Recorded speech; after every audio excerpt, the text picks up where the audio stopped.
Как говорится, сегодня ты на коне, завтра ты под конем, и ты не можешь быть застрахован ни от чего в этой жизни. Сегодня ты здоров, завтра ты болен. Очень много же бывает таких людей, которые, например, спортсмены или еще обыкновенные люди. Что-то случилось, и все, человек травмировался, и он уже, как бы, можно сказать, не может уже полноценно там работать.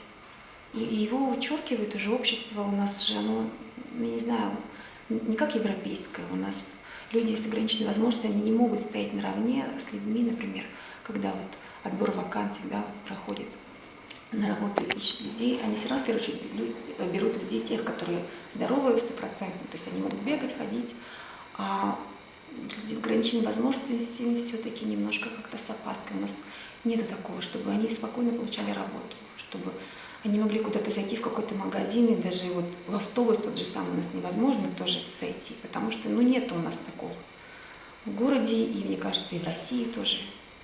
Может быть, это придет со временем, может быть, как в Европе. Потому что там эти люди, они полноценные люди общества. Это недостатки наши, да? Это недостатки.